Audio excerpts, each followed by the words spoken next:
Pán Huliak, vy ste sa v poslednej dobe veľmi zviditeľnil slovíčkom suka, ktoré ste použili na vašu kolegyňu pani Plavákovú z Progresívneho Slovenska. Tvrdili ste, že ste to nemysleli ako urážku, ale ako bežné nejaké pomenovanie zo zvieracej ríše. Že to všetko sedí. Ja som si dokonca aj pozrel teda tú zvieracú ríšu a tých pomenovaní je tam naozaj že viac. Sú tam napríklad svinia, somár, krava, hovädo, potkán, aj had dokonca. Tak sa chcem vás spýtať, že ak niekto bude používať teraz v parlamente, buď proti vám ako osobe, alebo proti vašim kolegom, takéto nejaké pomenovania, budete to brať s úsmevom, alebo to skôr budete brať ako úrážku? Pozrite sa, ja si pevne verím, že skutočne sa urobí rokovací poriadok a dostane sa späť ten parlament pred dobami Matoviča. A určite sa tomuto prispôsobím aj ja.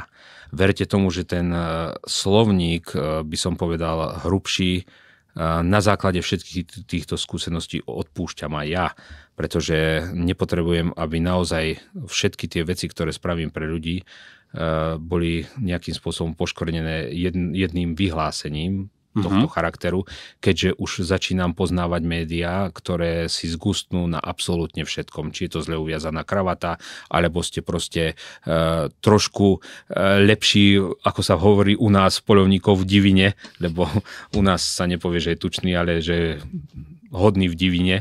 Tak jednoducho naozaj si človek dáva pozor a tak ako vychovávame my spoločnosť istým spôsobom, tak mňa vychovávate vy novinári istým spôsobom.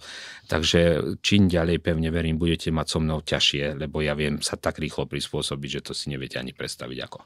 Zároveň my sme ako občania zrkadlom politikov, čiže my sa zase učíme od vás, tak ja vám budeme iba držať palce, aby teda aj v tom parlamente bol poriadok, aby sme boli v sebe. Ak môžem ešte k tomu niečo povedať, na druhej strane možno rád by som bol, keby ste si zachovali tú takú rovnomernú vyváženosť, čo sa týka názorov aj v rámci spoločnosti a prestali byť už konečne nejakým spôsobom len jednostranní. A toto by prispelo, myslím si, určite hlavnou mierou k výchove spoločnosti.